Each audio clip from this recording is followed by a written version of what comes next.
seen some of the previous segments. Today we are going to move a little bit forward and we're going to go into graphing. I looked at the California standards for mathematics, and one of the areas that some students seem to falter in is the area called statistics. And right now, elementary math all the way up into middle school, those statistics are dealing with graphs and reading information. Okay, so you know what I always say, get paper and pen out, be ready to write, be ready to erase if you have to. Have a separate sheet that you're going to label vocabulary.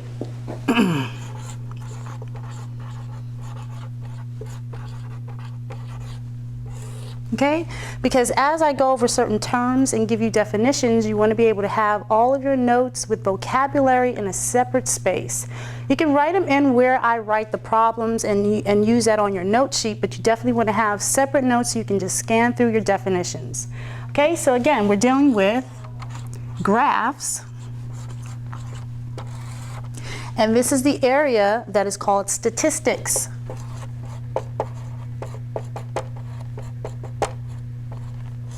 Statistics, dealing with graphs. Okay, so when we're dealing with statistics, we're reading information. We have data input, there's numbers, there's quantities, and they all come out to a result. So I want you to be able to read a graph and know what the lines are called and be able to look for the right information to determine what the graph is actually showing you. So on most graphs, you're going to have a line this way and one this way. It's called the axis.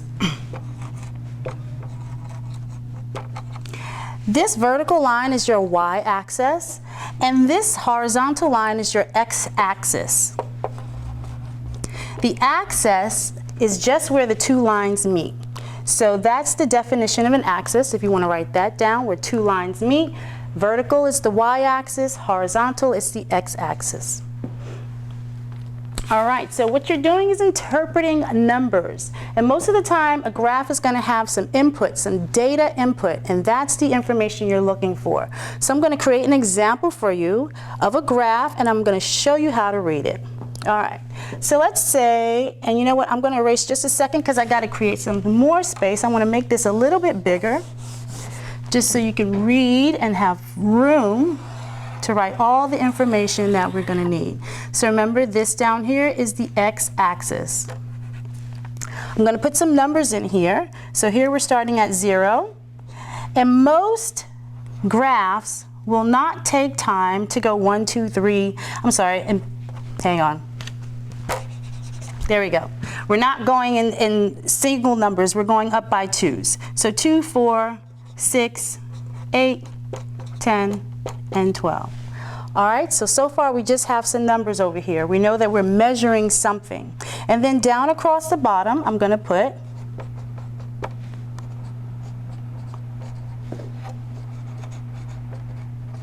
some months.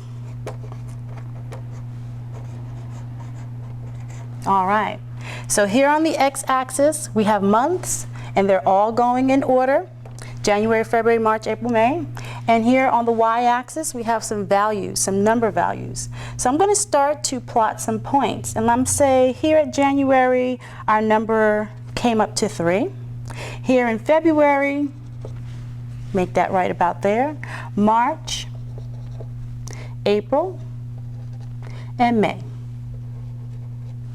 Good, so what do these numbers mean? What's being represented? We still don't know that yet. All we know is that we're comparing months, so we're going through time, moving forward, and these values that keep rising up as we go up the x-axis. So I'm going to give you some information which will probably be given in a textbook or in a math problem. So here, these numbers represent the number of students on honor roll. So the number of students on honor roll. And here now we have something to compare the two axes to. In January, how many number of students were in honor roll? So that's what our graph is showing. So here in January, our line comes up and crosses both axes. So here we read January. You always want to read this way. So look at your x-axis first, and then move and see where the plots are pointed on the x-axis and where they correspond to the number line that's on the y-axis. So here in January, we had a dot right here. That means we could just imagine we did skip one number. So that's another thing. You have to determine how many values are being skipped. I could have went 5, 10, 15, 20, 25, and we would know that there are 5 little spaces in between each. But here, we have 0 to 2, so this tells me that's 1. 2 to 4, this little line in between would be about a 3. 4 to 6, in between would be about a 5. And so you just kind of have to read and see what's going on. Figure out the interval at which they're giving you the numbers. So let's keep on plotting these points. Here in February, we go up to that dot, move across, and where do they meet? Right at about 7. So far in January, we had 3 students on honor roll. In February, we had 7. So keep on going, go up to March, find our dot, and boom, what do we get? 10 people in March. And I'm going to go all the way across.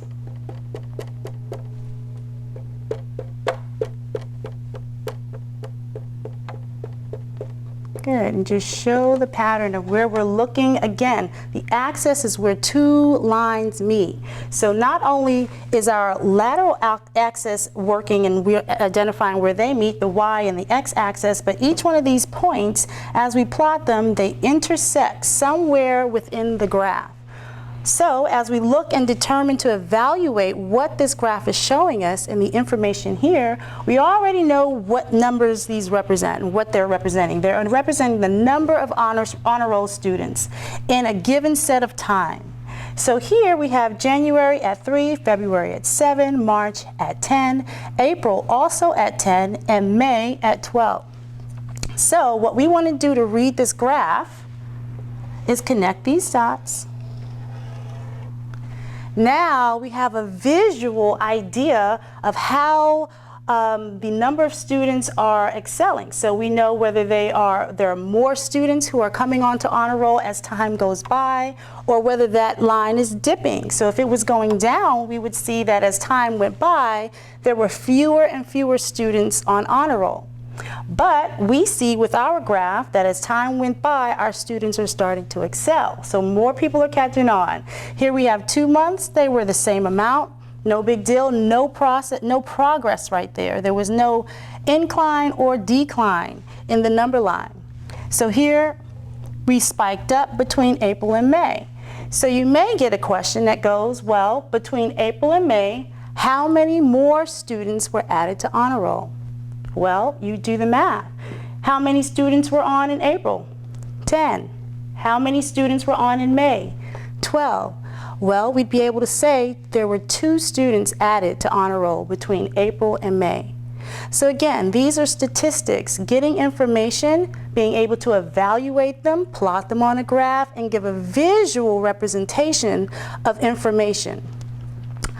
Go ahead, I hope you wrote this down, copied it down, did your little dots and dotted lines and your solid line to mark all the points, because we're going to move forward. We're going to do one more graph demonstration with some different information, but again, the same rules apply. You have to be able to read the graph and identify what it's showing and what information is given and what you can decide or decipher from the information given.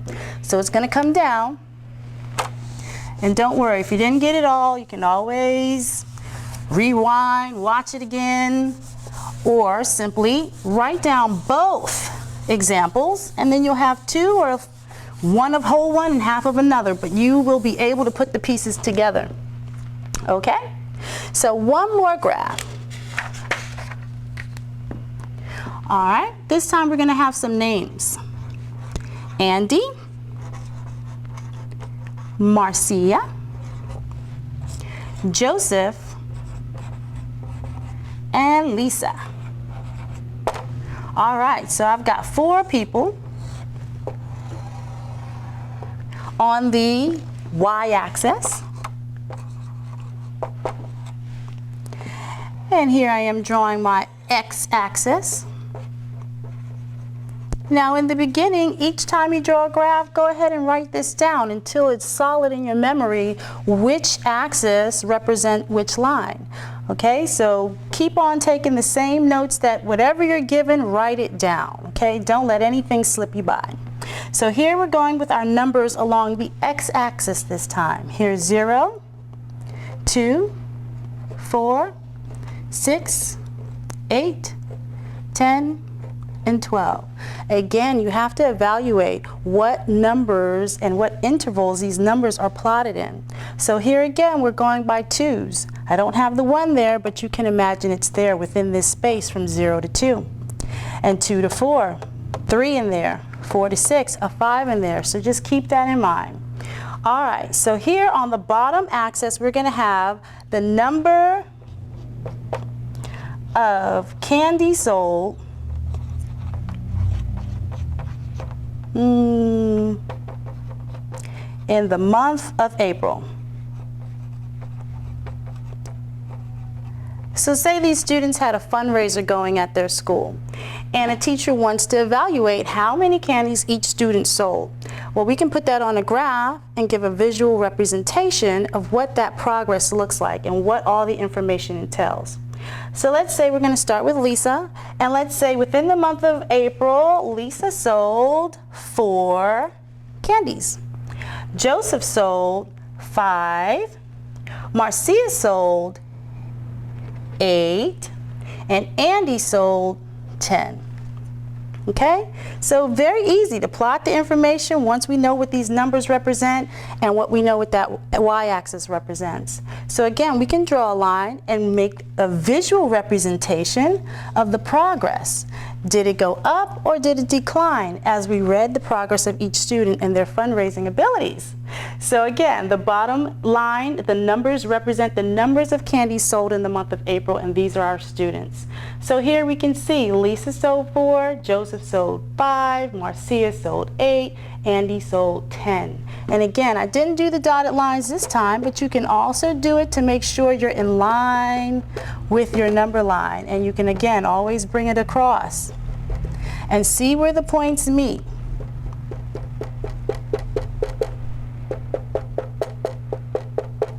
Bring him across. Well, that shows our dot for Andy should be a little bit higher, but that's okay. The value is still the same. It changes the slope of our line. No big deal, but the value is still at 10. Okay, so again, an easy way to get a visual representation of data information. And this is so important because as we're moving forward, we're going to be doing a lot of evaluating. Based on what you see, what can we determine from that information? So here we are with graphing. Again, graphing is taking a plane, all this space, and plotting points based on information that's given, having a y-axis and an x-axis. So from now on, when you're looking at a graph, you need to determine what information is being shown and given, and what each axis represents, and that will lead you to answer any question that they have for you about a graph. We're going to move forward, so this is coming down. All right, so we've done graphing. Now we understand now how to read a graph and what those axes and the lines mean, and how to interpret information based on what the graph is showing. So we're going to move into the next lesson, which is adding, subtracting, multiplying, and dividing positive and negative numbers. So this is something you're going to see when you start to get at about 6th, 7th grade elementary algebra. And we now discover there are more than just positive numbers. When we have a number line, we usually start at 0 and go all the way out into infinity. But now we have another side of that number line that we're dealing with. And these are called negative numbers. So any number to the left behind the 0 is called a negative number. And here we have a little minus sign beside each of these numbers to represent their negativity. So when we think about the negativity, we're thinking about it from a point of 0. So starting out at base level, neutral ground, we're either going forward and adding value, or we're moving behind the 0 and subtracting value. Okay, so here's where we get into deficit and debt. So let's say if you owed me $5, right, but you only had 3, well, you moving back and is the amount and value of what you owe me. So now instead of you owing me $5, you gave me 1, 2, and 3. Now you only owe me 2. So you get to visually see how that works when you have a number line. So again, let's just really understand what's happening on the number line. Moving to the right, we have positive values adding to the number. Moving to the left, we're subtracting. Okay? So let's just give ourselves a little example. I'm going to use my black marker. Here I wrote the word goal because we should always know where we're going with this lesson. So here the main heading is positive and negative numbers, and our goal is to add and subtract the numbers, and then understand the rules of multiplying and dividing these numbers. Excuse my little boom. Okay, so our heading, positive and negative numbers, and the goal is to add, subtract, multiply, and divide them. Now there are rules, okay, so this is here and where you need to stick to the rules. Don't try to get creative. Don't try to make up things and do your own thing. You need to write these rules down, and you need to follow them in order to come to the right answers. So when we're dealing with adding, we have a separate set of rules. Dealing with subtracting, we have a separate set of rules, and so forth. So each one is going to have its own category. I'm going to give it to you one at a time. So again, I just want to visually keep this number line up to show you adding and subtracting positive and negative numbers. All right, so let's say we're here at -6, and we want to add, let's say, 3. So how would you see that in an expression? We'd say -6 plus 3. That's how you would see it written. Now here's what you need to know. Whenever there is no sign, we automatically assume and know that the number is positive. If it's a negative number, it will always have this little dash and little minus sign, reminding you that it's on the negative side of the number line. So what is our rule for adding? Get ready to write. Rule for adding.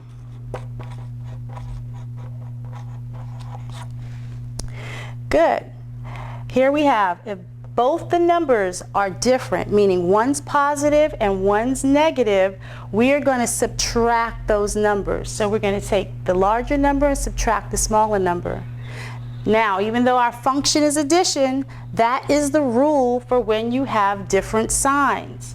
So here, the rule for adding, different signs.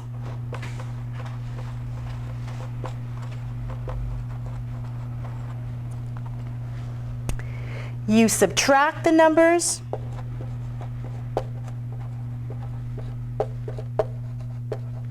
and this little symbol is representing the word numbers. So we subtract the numbers, and our answer takes the sign of the larger number. So forget whether it's negative or positive for a second. When we look at 6 and 3, 6 is the larger number, and 6 is carrying the negative sign. So our answer is going to have that negative sign in front of it. Now remember, that's just the rule when the signs are different and we're adding. Okay, so subtract the numbers, and the answer takes the sign of the larger number.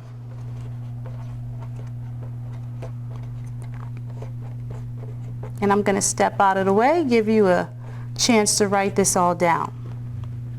Here's our example, -6 plus 3, and our rule says that we subtract the numbers, 6 minus 3, and then the answer that we get takes the sign of the larger number. So again, I pointed out that 6 is still the larger number. It takes the sign, so I automatically know that because these signs are different and this one's larger, I'm going to put this little sign here that shows it's a negative number toward where my answer is going. The rule says subtract the numbers. 6 minus 3 is 3. Now we're going to play this out on the number line, and I'm going to show you how to use your number line with these functions. So here we start, -6. We come to -6 on our number line. Plus 3. So when we're adding 3, we're moving to the right. Remember when I said we're gaining value, we're moving to the right on this line. When we're taking value away and subtracting, we're moving to the left on the line. So here we have plus 3. So we're going to go from our 6 and we're going to go forward 3 spaces. 1, 2, 3. And look where we end up at our answer. -3, -3. What just happened? We started at -6 and we added a value of 3. So here, if you owed me $6, you were in the hole in -$6 and you gave me 3, well, now you only owe me 3. Okay, so you're working your way out of the hole, moving that way. So again, remember that rule. When you're adding and the signs are different, you're going to take the sign of the larger number, move it over to your answer space, and actually subtract. Find the difference between these two numbers. Okay, hope you're writing it down. We're going to move forward. I'm going to erase the bottom part right here for our adding.